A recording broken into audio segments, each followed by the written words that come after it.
A gente está o tempo todo só reagindo. Mas a gente está muito habituado a fazer tudo com pressa. Conforme a gente vai avançando na vida, a gente começa a escutar mais o corpo, né? Eu acho que eu tenho aprendido a escutar tarde na vida. A gente tem uma primazia da mente e exclui o corpo. E que interessante ir percebendo que o corpo sabe. Bem-vindo ao mundo interno, um lugar que reflete sobre as questões emocionais do expatriado, mas também de todo aquele que experimenta uma sensação de não pertencimento. Eu sou a Vanessa Gazeta. Eu sou Felipe. Esteja você onde estiver, que nesse episódio você se sinta um pouco mais em casa. E estou com Fê. Oi, Fê. Olá, Van. Tudo bem? Quanto tempo? É sempre bom voltar aqui pra gente conversar. Muito tempo, meu amigo. A gente precisa botar as pilhas, como se diz aqui, e comparecer mensalmente neste lugar. É sempre gostoso vir, mas a gente precisa se organizar pra estar aqui, né? Exatamente. Mas hoje a gente se organizou, viemos com muita energia para falar sobre um assunto que anda presente nas nossas conversas, nas nossas vidas, que é quando o corpo eu não vou dizer que o corpo se impõe mais do que a mente, mas quando a gente consegue perceber quanta informação está no corpo e não ficar só no mundo racional. Às vezes a gente esquece, né? Eu esqueci, olha que, né, a nossa profissão, mas a gente esquece que tem até um quadro, né? Na verdade é uma fala, mas existem vários quadros, que o Freud diz, né, do consciente e do inconsciente. Aí ele fala que o consciente é apenas a pontinha do iceberg, e aí depois tem aquela coisa enorme, a geleira enorme debaixo do mar, que é o inconsciente, que é o que nos governa, muito mais do que o consciente. Nessa pontinha só dessa geleira, a gente pensa que é nosso mundo todo, e não é. Talvez seja uma questão da maturidade ou das experiências, e como a gente vai voltando para o corpo, como a gente vai voltando a ouvir muito mais o que o corpo está dizendo do que a razão, do que isso que é muito pequenininho, que a gente tenta controlar, que a gente tenta entender, e que a gente tenta fazer isso primeiro pelo racional, pelo intelecto, para depois meio que tentar impor ao corpo, né?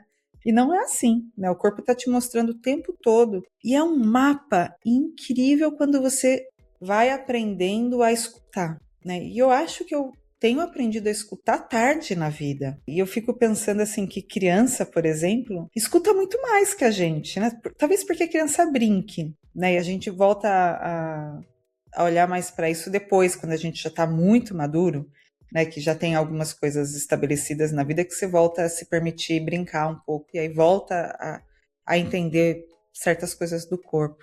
Mas antes de eu embrenhar aqui, né, dar uma primeira e não voltar nunca mais, Uhum. o que acha, Fê?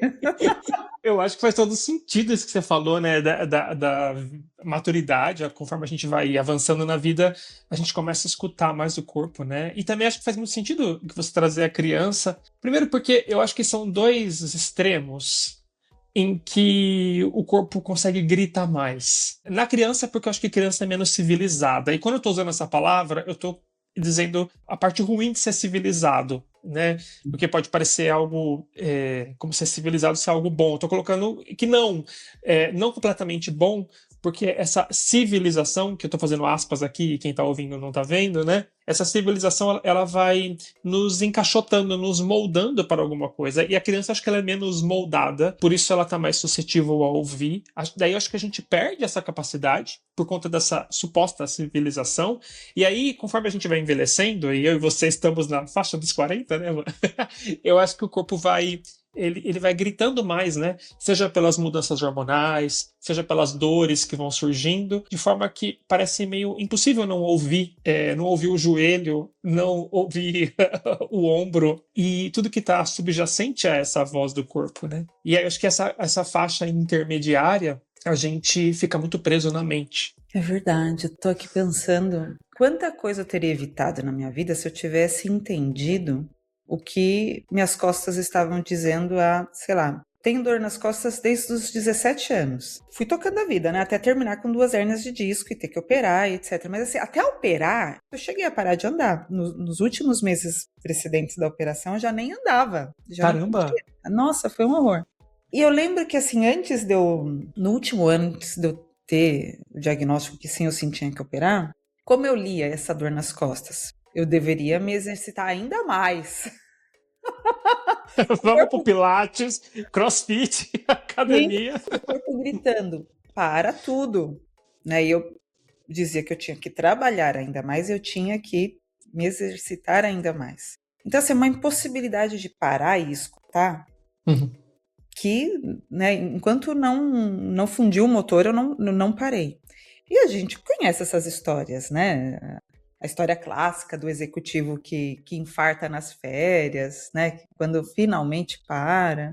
E tá, eu fiz o meu melhor com aquela idade que eu tinha, com aquele momento da vida que eu estava, mas também sou obrigada a reconhecer, com orgulho, inclusive, da trajetória, de que essa dor foi me levando para outras coisas que eu não teria ido se eu não tivesse sentido tanta dor e limite físico mesmo. O físico foi me levando para o lado mais emocional. Mas vai aumentando o volume, né? Dessa voz interna que vai dizendo pra nós, até que uma É. hora a gente fala, ei, pá, preciso escutar. Pois é, tem isso, né? Depois que você entende, quando o volume vai aumentando de novo, você vai se dando conta e você vai chegando nesse ponto sem ter que explodir a caixa de som de novo. Né? Então, mas assim, é meio que inevitável que em algum momento tem que dar a pane para você poder escutar aquilo que seu corpo está dizendo. E aí eu que sempre fui muito racional, muito freudiana, eu ando muito flexível. E aí eu fui buscar, né? Primeiro tive que fazer piscina, obrigatoriamente, porque o médico mandava, deu terapia, não sei quanto tempo, pilates, fiz não sei o quê, nananana, e cheguei na yoga. E fui fazendo yoga como uma coisa para a coluna, como uma indicação médica, e fui indo para um outro lugar. E aí foram acontecendo coisas completamente fora do que eu acreditava, do que eu queria. E aí foi interessante porque, assim, quanto menos ginástica física tinha e quanto mais trabalho interno de meditação ou de se conectar com outros lados que eu não reconhecia, mais incomodável ficava. E aquilo foi me incomodando muito, até virar uma coisa. Não vou mais vir nesse negócio, porque eu tô vindo aqui para fazer ginástica e tô fazendo muitas outras coisas que não tem nada a ver. Mas assim, algo em mim me mantinha. E a minha sensação é que eu fui descongelando dentro de mim lugares emocionais. E aí, à medida que eu fui descongelando esses lugares emocionais, eu fui conectando com outras, como se a gente fosse uma grande casa e tivessem cômodos que estão fechados, que você tem a chave, mas que você nem entra, porque você pensa que tem um cômodo que é o central da casa, que geralmente é o nosso lado, né, o nosso cômodo racional, que você acha que é o que faz a casa funcionar, e não é. E quanto mais eu vou entendendo e vou me deparando com isso, mais a coisa vai fluindo. Inclusive, quando eu entendi o quanto essa parte da minha coluna que me trazia tanto problema tinha a ver com inflexibilidade, com rigidez, e não com a carga, que a gente sempre pensa, né? A coluna é a carga, as responsabilidades, lá. E que ainda por cima é tão bonito dizer que você é tão responsável, né? Que você carrega e Tão lá. produtiva. É produtivo. Mas não, a parte que me doía era a parte da inflexibilidade, que eu demorei muito para entender também que isso funcionava e também recusei muito toda essa explicação, porque não é tão bonito. Ser inflexível não é tão bonito quanto carregar o mundo nas costas. Enfim, e que bonito, aí sim, que bonito que foi, depois quando eu fui entendendo, e as coisas foram caindo, ainda estão e vão cair véus enquanto eu estiver viva, né? Vai caindo um véu, você vai enxergando um pouco mais, vai caindo outro, você vai enxergando um pouco mais. Você vai pondo as botas da humildade cada vez mais, né, em tudo. E que interessante ir percebendo que o corpo sabe. Aí eu digo sobre a humildade, né? Como a gente que trabalha com a psicologia, né? É tudo tão suposto, né? Com o suposto saber da razão, de entender. Na psicologia a gente trabalha muito com isso. Se eu entendo, logo vou poder dar conta. E não, né? Não é pelo entendimento, é por muitas outras coisas. O entendimento é mais uma ferramenta, mas é por muitas outras coisas. E eu estou achando muito interessante esse caminho que o corpo vai mostrando de que ele sabe muito antes que a razão, onde tem coisas que você não acessa ainda, mas que tem informação ali valiosíssima. E aí eu acho que isso sim como psicólogos, a gente sempre soube que o sonho é um desses lugares também, né? A gente sonha e o sonho está te trazendo uma mensagem que a gente quase nunca entende de imediato. Mas a gente tem uma sensação com o sonho, né? Uma sensação boa, uma sensação ruim. O sonho está te mostrando geralmente alguma coisa que você está abrindo, fechando, acontecendo, né? Tá sempre acontecendo alguma coisa. É uma informação sua sobre você mesmo, por mais que tenham personagens, o sonho é sempre uma coisa sobre você. Tem me ajudado na minha vida e me ajudado nos atendimentos a ajudar a decifrar isso tudo, a fazer essa ponte. O que seu corpo está dizendo, né? Quando a pessoa vem e fala assim, nossa, hoje eu não dormi. Ou, nossa, hoje eu tô com uma dor assim, ou tô angustiada, e a gente aperta o coração. Tem coisa que quando a gente pensa, a gente sente uma coisinha no coração. Tem outras que quando a gente pensa, a gente sente uma coisa no estômago. Né? E tem coisas que quando a gente pensa, a gente imagina uma coisa dentro da nossa cabeça. É tudo informação, né? É tudo emoção que o corpo está trazendo e que está te dizendo. Então isso talvez não seja um bom caminho, né? Por que você está indo por aí? Tem uma coisa tão brega, mas eu vou dizer mesmo assim. A preguiça traz várias verdades. A gente deixa de escutar o coração. É brega dizer o que seu coração sente, o que seu coração te diz. E artista sabe muito disso. Eu lembro uma vez, conversando com um cara músico, ele estava dizendo sobre ele falou assim, não, mas eu estava sentindo uma intuição. E aí na mesma frase ele estava dizendo, eu estava sentindo uma intuição e eu sabia que aquilo lá ia ser bom, ainda que tinha muito mistério na situação que ele ia viver, ele ainda não sabia como as coisas aconteceriam, mas ele tinha uma sensação. E ele tinha um filho jovem, assim, de uns 20 anos, e o filho dele estava começando uma carreira super inusitada, num outro país, e ele falou assim, meu filho, o que seu coração está dizendo? Né? Aonde o seu coração fica em paz quando você pensa nessa bifurcação de caminho, ir para cá ou ir para lá? E era um homem, né? Normalmente a gente pensa mais em mulheres, mas como ele tinha esse feeling, não é óbvio que ele é só artista que tem esse feeling, mas assim, ele estava mais acostumado a soltar as emoções. Eu achei aquilo muito lindo. Na hora eu achei bonito, mas assim, eu não sabia o quanto aquilo era bom ou não. E ultimamente eu venho presenciando quanto qualquer movimento artístico, e eu não estou dizendo que a gente precisa ser artista, mas tem um livro que eu amo, que se chama O Caminho do Artista. E ele é para todo mundo, não é para quem é artista só, artista consagrado, artista como hobby. Aliás, todos deveríamos ser artistas como hobby, mas não é para quem é artista como profissão, né? Soltando essa crença que a gente tem em todo mundo. Como a arte organiza as emoções, né? Você tá lá angustiado. E aí a arte pode ser você, sei lá, usar as mãos para alguma coisa. Mas pode ser as mãos, pode ser os pés, pode ser o corpo. Outro dia eu fiz uma coisa que eu também nunca faria na minha vida, mas eu fiz, que foi uma oficina de dança. Era só um encontro com pessoas desconhecidas, 2 horas. E eu não sabia muito bem o que ia dar, mas eu queria fazer essa experiência comigo mesma. Eu sendo tão durinha, né, tão inflexível, falei, deixa eu ir lá pagar mico para ver o que acontece. E era uma pagação de mico do começo ao fim mesmo. Mas eram assim, fazer movimentos de dança, mas assim, não era dançar bonito, era dançar ridículo. Eu não Se entregar pra dança. Exato, eu não sabia, senão eu não teria conseguido ter coragem, mas fui. E que interessante o que saía, você era convocado, né, convidado a fazer movimentos assim muito contra-intuitivos.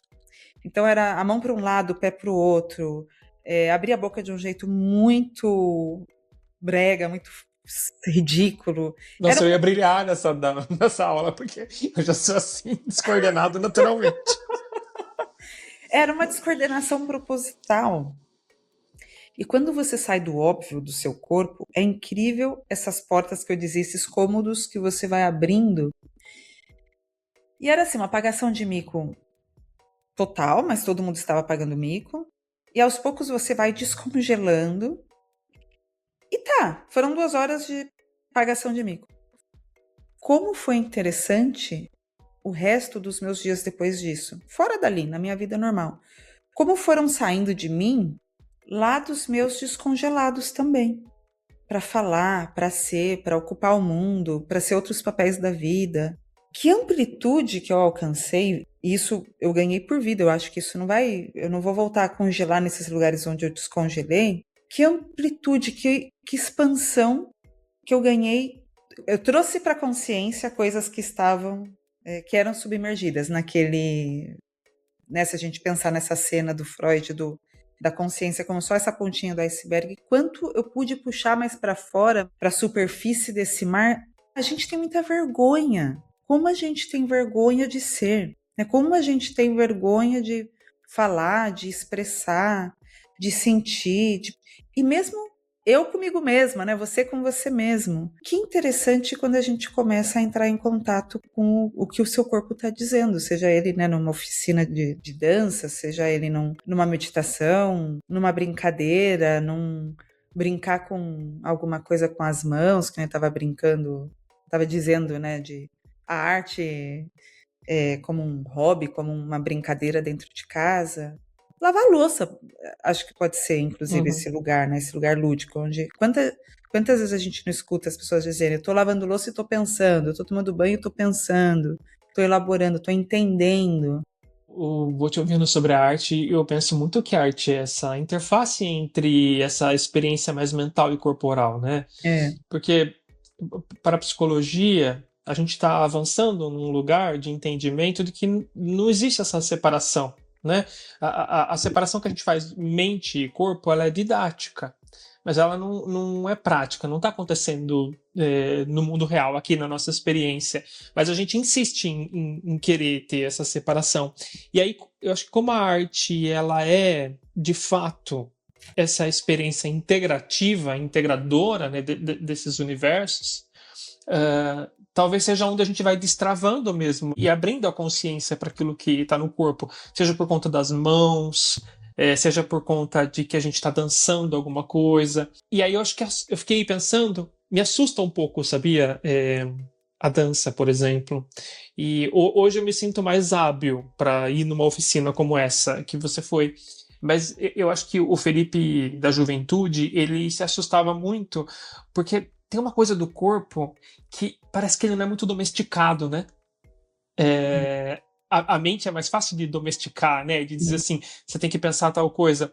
O corpo, ele gosta do que... É claro, também dá para mudar, né? Você vai aprender a tocar um violão, de certa maneira, uma certa domesticação ali, né? Do que essa mão vai fazer. Mas do que o corpo gosta, como ele dança, o que eu faço, quais são as minhas expressões faciais na hora que eu tô falando, né? Você tá me vendo aqui, eu tô te olhando e não tô olhando para mim, embora eu tenha a minha câmera, mas eu não sei exatamente quais são os meus trejeitos, né? Agora que eu tô morando junto com o meu namorado, ele é ótimo em pegar trejeitos, ótimo. E aí, cada dia ele tá revelando um novo. Ah, então você faz assim. Isso aqui ele é tão carinhoso comigo, assim, ele não faz pra zoar de maneira pejorativa. E foi super difícil pra mim ter um namorado que consegue perceber essas coisas e me sentir amado nesse lugar de ser visto, inclusive quando a pessoa está denunciando os meus maneirismos, a maneira com que eu falo, como posiciono minhas mãos, porque eu acho isso, né? O corpo ele entrega sem que a gente controle muito e ele gosta sem que a gente controle muito. Isso é um pouco assustador, não é? Eu acho que isso é tremendamente assustador, exatamente por isso, porque o corpo te denuncia. Exato! Né, você não tá vendo, aliás, que coisa chata isso, que a gente agora tem sempre uma câmera metida na nossa frente e a gente tá vendo, né? Ai, nossa, então eu achei que eu tava fazendo cara de paisagem, mas na verdade eu tava me denunciando com esse olhar, ou com essa cara que eu faço, né, e tudo mais. Mas ao mesmo tempo, eu acho que é aí que tem a verdade também, e acho inclusive que é aí que acontece o amor. O amor acontece nesse lugar da verdade, óbvio, mas assim, dessa verdade infantil, sabe? As crianças são muito infantis nisso, né? Elas abrem os olhões e fazem boconas e brincam e são muito mais espontâneas do que a gente, porque elas ainda não estão tentando controlar nada. Como você disse no começo, né? Ainda não estão civilizadas. Mas, por exemplo, e não tô falando só de amor romântico, mas assim, nunca te aconteceu que você tá, sei lá, uma pessoa muito espontânea numa reunião ou numa mesa de amigos e com essa pessoa que você ainda não conhece direito, essa pessoa, ela tem tanta espontaneidade e você vê tanto a natureza dela ali, que você fica, nossa, que pessoa linda, né? E não pelos aspectos físicos dela, porque na maioria das vezes não tem por que estar junto. Mas assim, tem uma coisa tão linda que sai dessa espontaneidade do corpo, é apaixonante, que é isso que você está falando que seu namorado vai te trazendo seus trejeitos e você vai dizendo, nossa, ele me ama apesar disso. E provavelmente ele te ama por conta de muito disso. Exato. Né? Por isso também que a gente, quando a gente tem chance de conseguir ser espontâneo com alguém, vai surgindo uma conexão muito maravilhosa ali. Que surge vários tipos de amor, né? Amor por um amigo, uma amiga, um colega de trabalho, mas também, lógico, o amor romântico, né? Acho que talvez a gente seja mais acostumado a olhar pro amor romântico. Mas tem essa coisa, tem isso, quando a gente se solta, e a arte tem muito disso, né? O movimento do corpo tem muito disso. Quando a gente se solta e a razão deixa de ser o que está conduzindo, o que está nos conduzindo naquela situação, surge o melhor da gente. Mas isso aqui é o melhor segundo o quê, né? Porque eu acho que nesse mundo que a gente está vivendo, que é tudo tão performático e tudo tão plastificado, assim, no sentido de que tem um sotaque que é melhor do que o outro, né? Se a gente pensar em sotaque, como se o nosso corpo também tivesse sotaques. E aí, parece que a gente tem, nesse mundo, que você precisa dar dinheiro, lucrar e tudo mais, eu acho que tem um tipo de sotaque que é priorizado sobre o outro. E acho que a gente entra na vida adulta querendo se encaixar demais. Sim. E demora pra gente falar assim, caramba, acho que eu preciso voltar e me apropriar. E se a gente não tem a sorte de encontrar alguém, e isso eu considero uma sorte, assim, que valoriza o seu sotaque, ou seja, quando eu tô dizendo como eu gesticulo, como eu falo, porque ainda assim é difícil pra mim, sabia? Por exemplo, é difícil pra mim me ouvir no podcast, que é super corporal, é minha voz. Às vezes é difícil pra mim assistir um vídeo, porque é como se eu estivesse nu, né? Vendo todos os meus sotaques em tudo, né? E acho que tem coisas que eu já aprendi a gostar, mas tem coisas que você passa uma vida aprendendo a gostar de como o seu corpo flui naturalmente. Olha só que coisa interessante, né? Eu tô aprendendo a ouvir as coisas do meu próprio corpo. E você foi falando isso, e eu fui sentindo uma queimação, bem assim, entre o externo, esses ossos aqui na costela.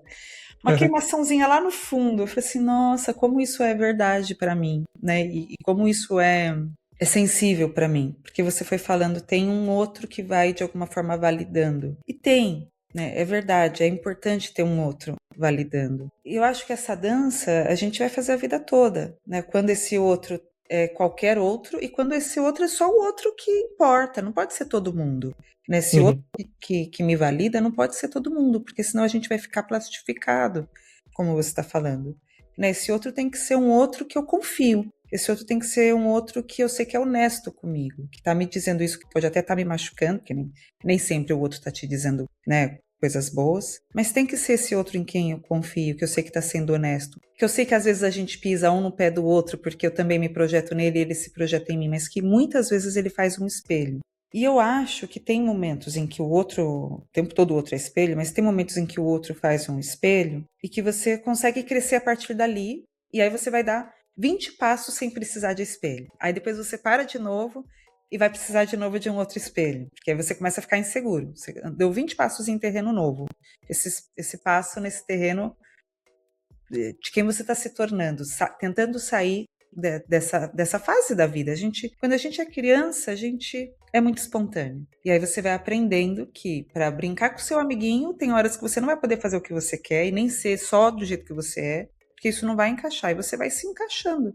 E tem que poder se encaixar, porque senão você vai ser um excluído de tudo. Você vai se encaixando, você vai entendendo como funciona a sociedade e vai crescendo e você vai tendo que aprender a fazer o jogo. Um pouquinho sou eu, um pouquinho eu tenho que ser como o outro espera. E você vai fazendo esse jogo, e você vai crescendo e vai virando adulto. E aí tem uma fase da nossa vida, dos 20 até os 30 e algo, acho que até antes, né, da adolescência até os 30 e algo, que a gente é muito quadrado, a gente é muito o que o mundo quer da gente. E que a gente precisa fazer funcionar, né? A gente precisa ganhar a vida, né, de uma determinada forma. E aí a gente tem que ser o que os pais queriam, o que a sociedade espera, o que a gente esperava, o que a gente desenhou, e depois a gente vai desconstruindo de novo. Depois que você chegou nesse ápice, agora quem eu sou nesse negócio todo? E aí volta a ter mais criança de novo dentro da gente, que eu acho que é um pouco essa faixa a partir dos 40. E eu não sei você, Fê, mas eu escuto muito assim, as pessoas com mais de 50, 60 dizendo, eu toquei o foda-se. Não, a gente ainda não pode tocar o foda-se, mas a gente está começando a tá com ele, né? Exato. Mas por isso que eu acho que tem tanto divórcio, né? Assim, na É, faixa dos 40, porque eu acho que o que eu observo na minha clínica, né? E na minha vida pessoal, pessoas que eu conheço, né? Que é assim, eu acho que a gente casa fazendo uma escolha muito pela cabeça do que seria um bom partido, né? Pra gente para poder construir a constituir vida. a vida e tal, e para pertencer fora desse muro da família, né? Como a gente é muito assustador ir para o mundo, para águas profundas da vida, e a gente tenta pertencer, acho que pela via da cabeça mesmo, né? É. E a gente exclui essa coisa do corpo de, num casamento, por exemplo, com quem eu gosto de transar. Né?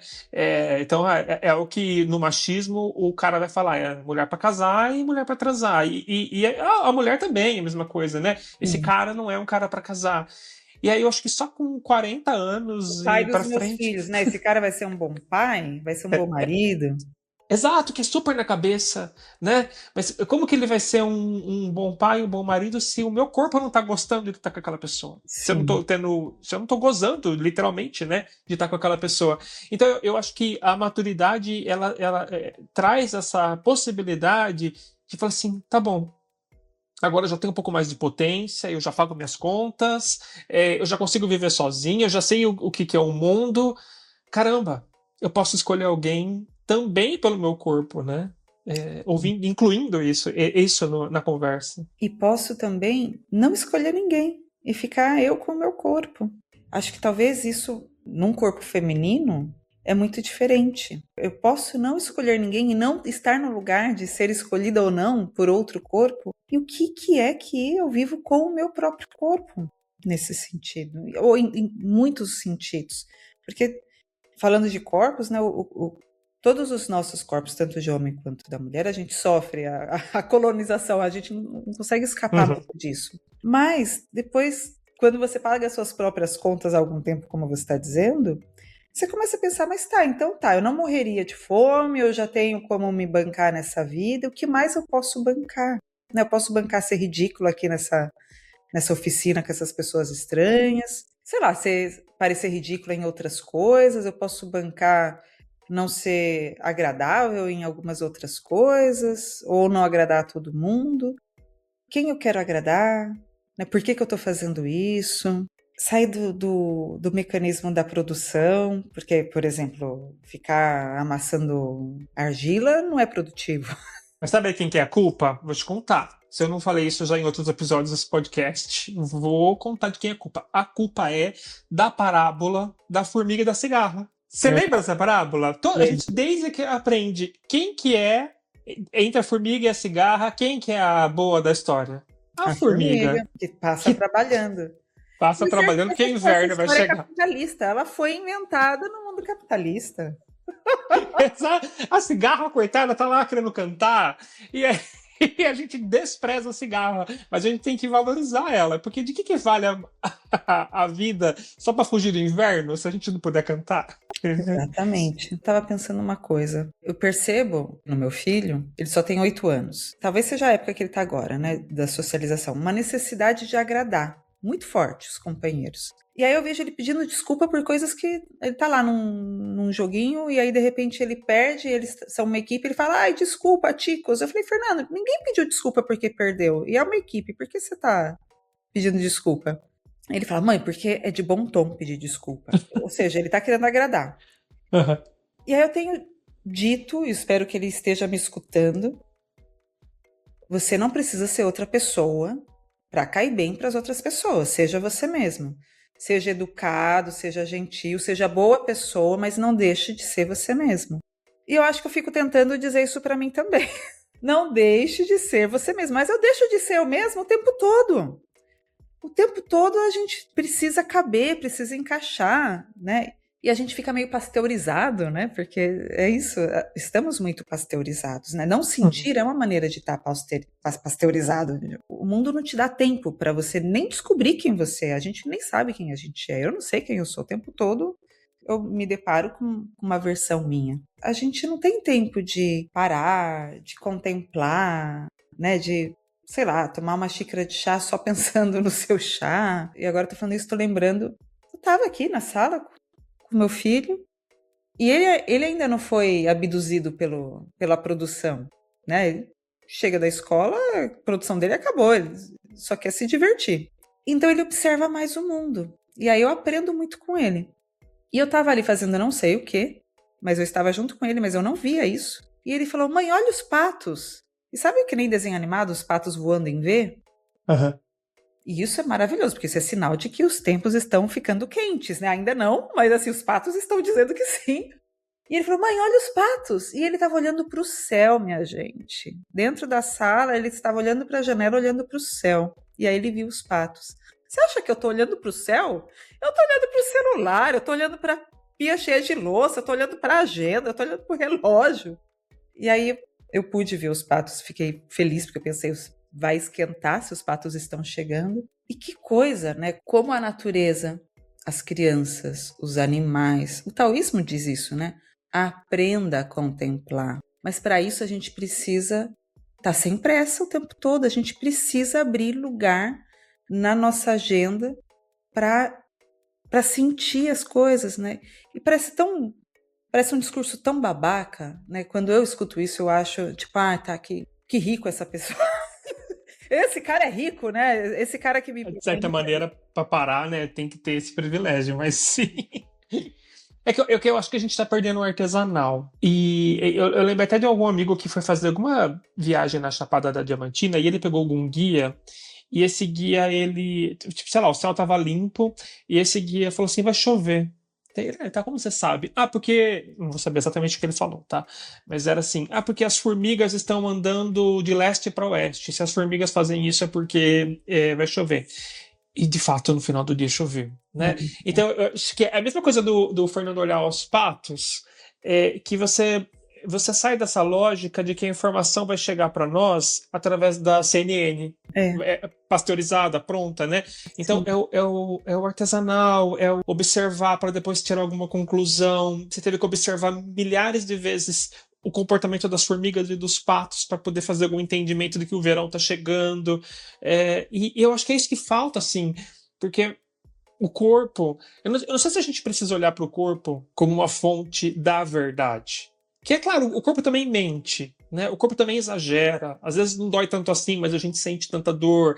Claro, a gente tem dopamina, tem serotonina, que faz Exato. entrar em várias roubadas, né? Muitas roubadas. E então o corpo também se confunde, né? O corpo também se adianta algumas coisas. Mas eu acho que o primordial é a gente perdeu a capacidade desse artesanal que envolve diálogo. Né? E a gente tem uma primazia da mente e exclui o corpo. Tem gente que faz o oposto, né? Tem gente que, se meu corpo tá sentindo, então é uma verdade e acabou. Deixou de dialogar mente e corpo, dialogar a natureza e a gente. Eu acho que é isso que a gente tá. Que é o pior, assim, na nossa sociedade, a perda do diálogo, né? É o diálogo interno, o diálogo com o outro. Mas É que eu acho que a sempre gente tá sempre debaixo do medo, mas a gente não tá em tanto perigo assim, né? O tempo inteiro na vida, a ponto de que a gente precisa sacrificar tanto a criatividade. Mas acho que a gente vive debaixo desse medo. E a sociedade não ajuda, a sociedade está o tempo todo te botando mais medo. Né? Se você não seguir isso que temos como um padrão, vai acontecer alguma coisa ruim com você, não vai acontecer coisa boa. Sei lá, né? Se tem uma coisa que tá nas minhas orações diariamente é coragem. Deus me dê coragem. Que bonito, é verdade. Eu acho que isso resolve uma boa parte das coisas. Eu usei uma palavra muito maldosa, porque resolver não é. A gente não veio para resolver, né? Acho que a gente veio para ir passando. Para atravessar, Quem sabe o que a gente veio, né? Não sou eu que tenho essa resposta, mas é atravessar, né? É se deixar ser atravessado, ter coragem de se deixar ser atravessado. E tem coisas que a gente resolve e depois a gente vai cair em outras. Né? E o tempo todo a gente tem que resolver, o tempo todo a gente tem que decidir, o tempo todo a gente tem que arcar com essas consequências das nossas decisões ou de não decidir, porque estar em cima do muro também é uma decisão e também tem sua consequência. Né? Que eu acho que é muito mais triste, é muito mais doído. Quando a gente entende isso, a gente inclusive cria mais coragem. Porque quando você não decide ou quando você não se move, você fica nesse lugar onde as coisas te acontecem do mesmo jeito e você não se sente dono da potência, né, para fazer diferente. E dói do mesmo jeito, e cai pedrada na cabeça do mesmo jeito, né? E eu fico pensando como que o corpo pode participar desse processo da gente ter coragem, né? Porque acho que ele vai dando um pouco de sinal, até mesmo, assim, se a gente pensar na nossa audiência, que tem boa parte dessas pessoas são expatriados, né? Quais são, para a gente ter coragem de estar em outro país, quais são os sinais que o corpo dá? Para a gente ter coragem de mudar de emprego, para a gente ter coragem de sair de um relacionamento, né? Que sinais você acha que o corpo dá que apoiam a gente ter coragem? Porque às vezes a gente usa apenas a mente, né? Para poder tomar essa decisão, sair de um relacionamento, mudar de emprego, ficar num país ou voltar para o Brasil, mudar de país, né? Mas o corpo dá esses sinais para a gente ter coragem também. Eu acho que um sinal que o corpo dá é desmotivar, é desanimar. Mais do que desmotivar, é quando você está desanimado. O desânimo é um... Puta feedback.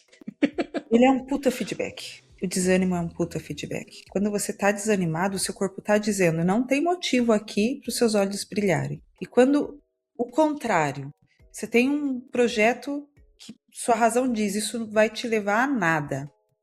Mas tem um brilho no olhar, tem um quentinho no coração, tem uma vontade de fazer aquilo. E aí você fala, vou fazer isso aqui no final do dia, porque agora é hora de tal coisa, tal coisa e tal coisa, as responsabilidades.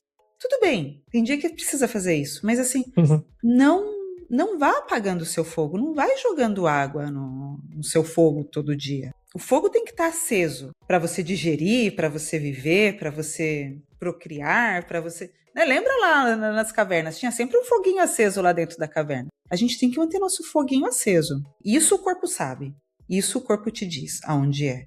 Você tem ou não tem vontade de fazer uma coisa? Você tem ou não tem vontade de estar com uma pessoa? Você tem ou não tem vontade de sentar e escrever um negócio? O seu corpo está te dizendo que você está precisando de açúcar. Pode ser uma coisa doce que tem um desbalance ali que está dizendo para você algo.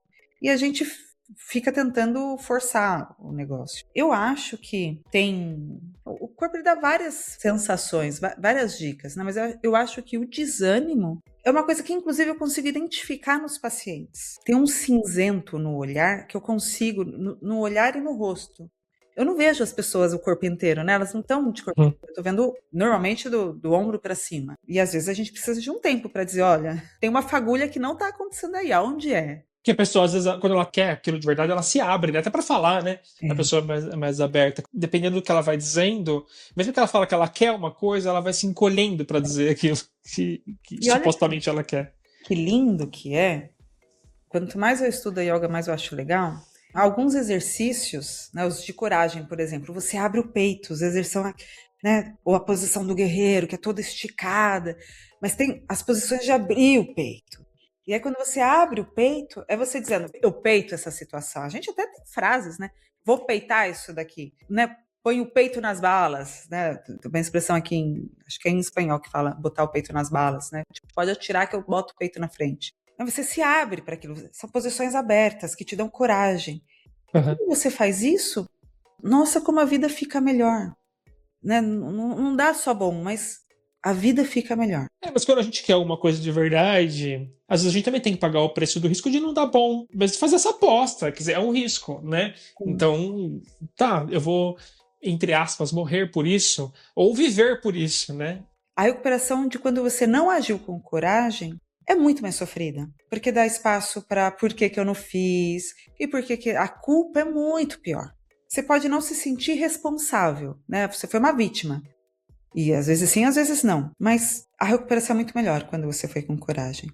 E você também vai para a próxima com muito mais energia. Do que do outro jeito você vai medroso. Você vai de novo medroso. Né? Não vamos ser aqui, né, aquela pessoa de péssima qualidade que fica dizendo, né, faça seu tempo, né? Abra espaço na agenda. A gente está o tempo todo com medo e é normal. Né? A gente tem momentos de coragem. E pega esse momento pelos cabelos e leva. Mas, assim, é muito mais... A gente passa muito mais tempo com medo do que com coragem. É esse o jogo da nossa vida. O que eu acho que a gente está querendo trazer bastante nesse episódio eu, pelo menos, a minha visão, né? Do diálogo, de novo, e incluir o corpo no diálogo. A ideia não é propor verdades, igual a gente já superou essa coisa retrógrada, de que o problema do fígado tem a ver com raiva. Sabe essa coisa óbvia? Que fibromialgia é emocional. A gente não está nessa página da ciência. A gente está num modelo que é a interação entre várias coisas, né? Inclusive as doenças psicossomáticas, por exemplo, elas são uma interação entre genética, o meio, a personalidade, as questões emocionais, o corpo, o ambiente, tudo, né? Tudo isso precisa ser dialogado. E, da mesma forma, eu acho, para as questões mais sérias, como patologias, até para as questões da decisão de mudar de país, de tudo isso que a gente está falando. Como que a gente coloca tudo na mesa para dialogar sem esquecer do corpo? Né? Porque se você quer morar numa cidade, como que a gente vai escolher morar numa cidade se eu não tiver a experiência de eu respiro aliviado aqui? Eu tô em casa. Eu tenho essa sensação com a cidade que eu tô agora, né? Tô falando de morar porque recentemente, eu aluguei um apartamento, não tô mais nômade, né? As pessoas acham que eu tô nômade. Então, eu acho que tem uma experiência que é bem corporal, que é da respiração. E isso participa do meu processo de, caramba, eu acho que eu realmente quero tomar essa decisão e ficar aqui e alugar um apartamento. Ela não é só na minha cabeça, ela não é só na ideia. Você foi falando do corpo e eu fiquei pensando, né, desse conjunto que você está dizendo. Que é interessante também saber, por exemplo, eu preciso de sol. Eu achava que todo mundo precisava de sol, como eu. E não. Conheço muita gente, venho conhecendo muita gente que não precisa. Os uruguaios? Capaz que eu estou aqui nesse meio e eu, como brasileira, sim, quando o sol. Eu preciso de sol, eu preciso viver numa casa muitíssimo iluminada. Pode não ter determinadas coisas, mas ela precisa ter uma luz natural. E olha só, você falou uma coisa, é verdade. É os uruguaios, porque meu filho fica metade na minha casa, metade na casa do pai dele, e ele fala: mãe, essa casa é muito clara, e ele quer baixar as persianas, mas as minhas persianas, elas são transparentes, porque eu não queria o blackout, porque o blackout me deixa triste, e eu ficava pensando, se o Fernando baixar o blackout de dia, vai escurecer a casa, e a cara dele fazer isso. E ele realmente faz isso. Acho que é uma questão nossa mesmo, né, de brasileiro. Você também vai entendendo, né, onde você precisa, o que você precisa? Você precisa de luz, você precisa de calor, o seu corpo é um corpo frio, que precisa estar mais quentinho. E vai tendo uma correspondência, né? Igual para mim, se eu estou num lugar mais amplo, essa sensação de espaço, ela tem um correspondente mental. Ela é corporal, é o que eu estou vendo, é físico, é corpo, né?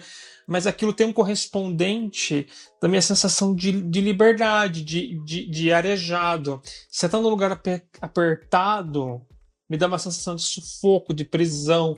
Então eu acho que tem essa correspondência entre a luz, está iluminado, parece que também tem espaço na nossa mente. A minha sensação é uma sensação de espaço. Sabe que eu também, cada vez eu vou precisando mais. Que coisa, né? Agora que você falou fez muito sentido. Cada vez eu vou precisando de mais espaço livre, menos coisas e mais espaço para circular, embora assim, né? Circular o quê? Mas sei lá, as emoções, as ideias, as sensações, é isso. Que sincronicidade, meu amigo. Porque hoje eu tava tomando café e pensando, nossa, como eu tenho o centro da casa livre de móveis, assim. Eu gosto de ver espaço vazio, no armário, na casa, na agenda.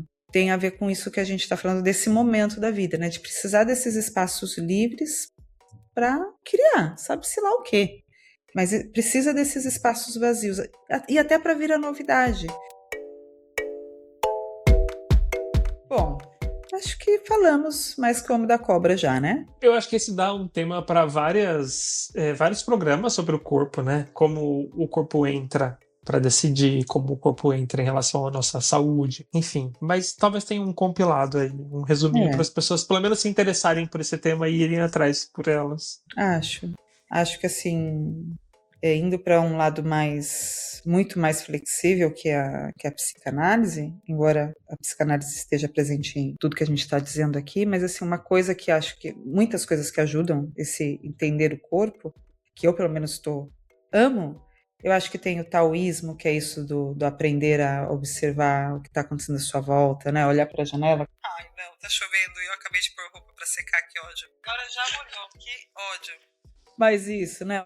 Então eu acho que assim, fora fazer terapia, fora se conhecer, essas coisas, sabe? Tirar a pressa do dia a dia. E yoga ajuda, meditar ajuda, respirar ajuda, ler um livro com as mãos ajuda, né? Porque agora nem lê mais livro, a gente não lê mais. A Ayurveda que te ensina que temperatura tem seu corpo, né? O que você vai comer para ajudar a equilibrar? Você vai por mais do que você já tem? Não, você tem que equilibrar as coisas. A yoga que vai lembrar você de respirar, que vai lembrar você de se alongar, que vai lembrar você de esses 2 minutos, só respira, e aí você, olha, como isso já me tranquilizou, como eu já consigo pensar melhor, e não só reagir, a gente está o tempo todo só reagindo, e só por pressa, né? Enfim, o mundo fica dizendo que a gente tem que ter pressa, que a gente tem que correr, e a gente, né, vive isso na pele, e a gente está deixando de sentir texturas e gostos e coisas. Eu acho que isso dá outro programa, mas eu fiquei te ouvindo e pensando que a hora que a gente para escutar tudo isso, e de novo, não como uma receita de bolo, mas como um diálogo, né? Dialogar com toda essa experiência de corpo, a gente também tem que topar a bagunça que vai acontecer na nossa vida a hora que a gente escutar, né? É. Eu não acho que é à toa que a gente vive uma vida pasteurizada, que chega e vai dormir, quase como naquele filme Matrix, que os corpos são baterias, né? E eles têm uma função. Acho que a gente tem essa função de produzir, gerar lucro, talvez. Mas na hora que você para e vai dialogar, o que vai bagunçar na vida toda da pessoa, né? Na nossa mesmo, né? Nas nossas decisões, o que a gente tem feito. Então, precisa de coragem, que a gente falou, né? Também para ouvir tudo isso. Sim. Eu tento não pensar muito na bagunça para continuar tendo coragem. E depois quando eu consigo ter coragem para alguma coisa, e sei que aquilo é um passo que vai mudar alguma coisa, aí depois eu olho o que se quebrou. Algumas coisas eu preciso fazer 2 colunas, tá? Quando tá muito difícil de ter coragem, aí eu faço 2 colunas. Do que eu tô com medo e o que poderia acontecer de pior, mas também o que eu preciso viver e que eu não tô podendo viver porque se eu não fizer aquele ato de coragem. Mas nem sempre eu preciso ir nesses extremos, e ainda assim, muitas vezes, quando tá dando tudo mal, eu preciso olhar de novo essa lista e falar, mas ó, se lembra que você precisava disso. Você tá comendo pão que o diabo amassou agora, mas ó, lembra isso daqui? Você precisava. Mas nem sempre a gente precisa lembrar que tudo vai se desorganizar. Vai. Mas assim, e é por isso que a gente não faz. Às vezes é só uma janela que você tem que trocar para entrar mais luz, não é tanta desorganização geral. Nem sempre é tão desorganizante assim. Ai, não tem aquela frase maravilhosa da Ana Sui? A realidade é um alívio? É dela, a realidade é um alívio. Na maioria das vezes. Bom, ficamos por aqui, meu amigo? Ficamos por aqui, foi uma delícia discutir, conversar sobre essa questão. Foi delicioso. É isso, minha gente. Fiquem bem. Nos vemos na próxima. Beijo, Fê. Beijo, Van. Beijo, pessoal.